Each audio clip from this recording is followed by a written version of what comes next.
अल्हम्दुलिल्लाहि वस्सलातु वस्सलामु अला मुहम्मदुर रसूलुल्लाह सल्लल्लाहु अलैहि वालैहि वसल्लम व ख़ातमुन नबिय्यीन।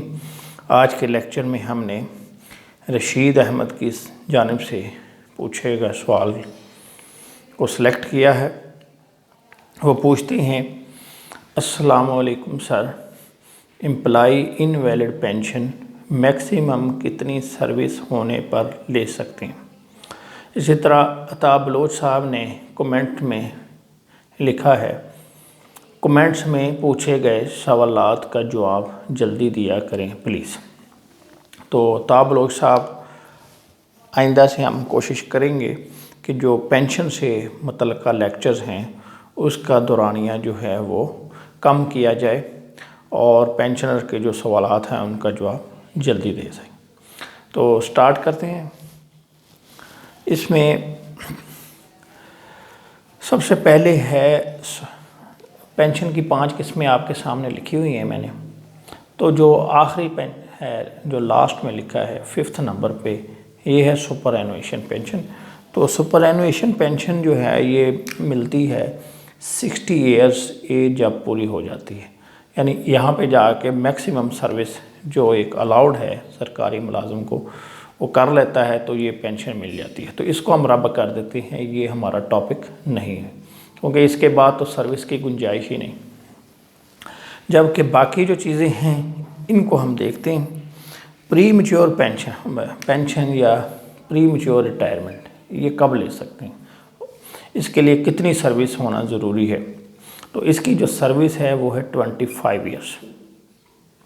जब एम्प्लॉई 25 ईयर्स सर्विस पूरी कर लेता है तो वो ये रिटायरमेंट ले सकता है, यानी 25 पूरी करने के बाद। ऐसा नहीं है कि भाई 24 साल और कुछ माह हो जाएं तो वो अप्लाई कर दे, क्योंकि 3 महीने का टाइम चाहिए, 3 मंथ नोटिस। तो यानी 3 महीने रहते हों तो अप्लाई कर दे, ऐसा नहीं है। पहले उसको 25 ईयर्स जो है वो पूरे करने पड़ेंगे, इसके बाद वो प्री मैच्योर रिटायरमेंट अप्लाई कर सकता है। पंजाब गवर्नमेंट ने इस सिलसिले में ये किया है, उन्होंने रख दिया है 25 ईयर्स सर्विस और 50 years age, whichever is letter.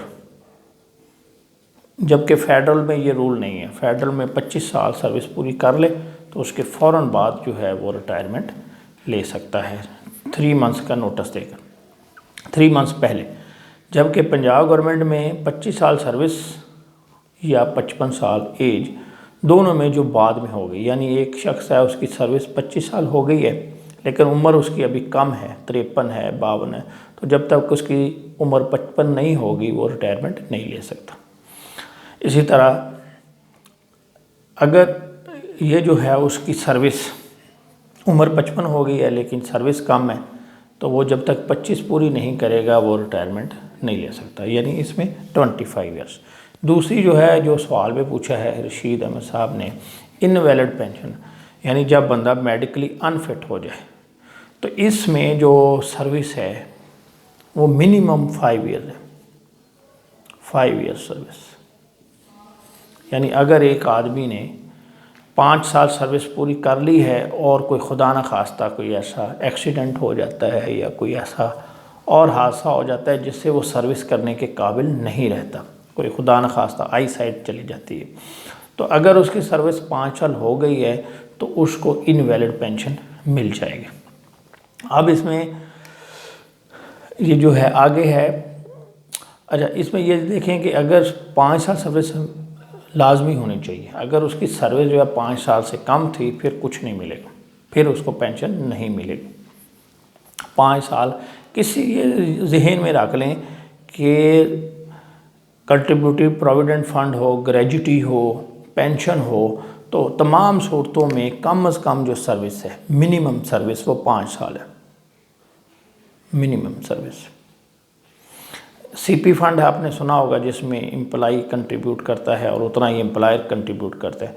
तो अगर 5 साल सर्विस पूरी कर चुका है फिर उसको दोनों हिस्से शेयर मिलेंगे, अपना भी और जो एम्प्लॉयर का है, यानी एम्प्लॉई को अपना शेयर तो मिलना ही मिलना है, वो तो चाहे 2 साल सर्विस हो, 300, लेकिन एम्प्लॉयर का जो शेयर है वो तब मिलेगा जब वो 5 साल सर्विस पूरी कर लेगा। ठीक है, यानी इनवैलिड में या कोई और दूसरा केस है बेनिफिट के हवाले से, ग्रेजुटी के हवाले से या ये CPF के हवाले से, तो उसमें 5 साल सर्विस लाजमी है। आगे है कंपल्सरी। कंपल्सरी में कम से कम जो है वो 10 ईयर सर्विस होना ज़रूरी है। यानी इसमें क्या है कि मुलाजिम जो है उसके ख़िलाफ़ कोई डिसिप्लिनरी एक्शन लेते हैं, कोई ऐसा ग्रेव क्राइम यानी कोई ऐसा उसने हरकत की जिससे वो इदारे ने समझा कि इसको रिटायर कर दिया जाए, तो ये कंपल्सरी रिटायरमेंट जो है, तो इसमें अगर तो सर्विस उसकी कम से कम 10 साल है, 10 साल 10 ईयर्स और मोर, तो फिर इसको पेंशन मिल जाएगी। अगर उसकी सर्विस जो है वो 10 साल से कम है तो फिर नहीं मिलेगी, फिर उसको हर कंप्लीटेड ईयर के बदले एक जो है वो बेसिक मिलेगी, बेसिक प्लस पर्सनल पे, यानी वो चीज़ें जो पेंशन में काउंट होती हैं वही, तो वो हर कंप्लीटेड ईयर के बदले एक बेसिक मिल जाएगी। ये किस में है? कंपलसरी में।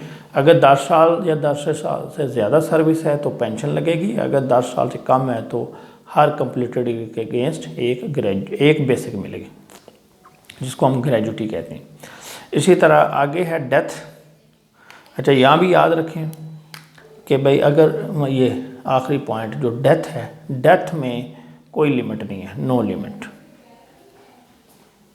यानी अगर एक एम्प्लॉई जो है उसकी 1 साल सर्विस हुई, 1 ईयर, डेथ इन सर्विस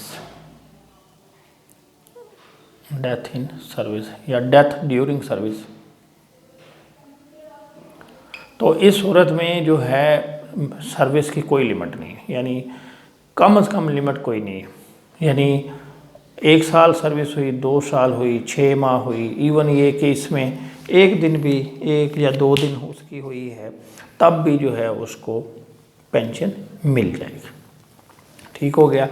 और इसमें क्या होगा, जो फेडरल गवर्नमेंट के रूल्स हैं डेथ इन सर्विस के हवाले से, कि अगर उसकी जो सर्विस है वो 10 साल से कम है तो 10 साल काउंट की जाएगी, और अगर एक्चुअल है तो एक्चुअल लेंगे, एक्चुअल ज़्यादा है तो एक्चुअल लेंगे। यानी अगर 10 साल से कम है सर्विस तो 10 ईयर्स का फार्मूला लगा के 10/30 करके उसकी पेंशन बना देंगे, और अगर एक्चुअल ज़्यादा है यानी 15 साल है तो 15/30 कर देंगे, जितनी भी यानी होगी। अगर एक्चुअल ज़्यादा है तो एक्चुअल लेंगे, वरना कम से कम उसकी सर्विस 10 साल काउंट करके उसकी पेंशन बना देंगे।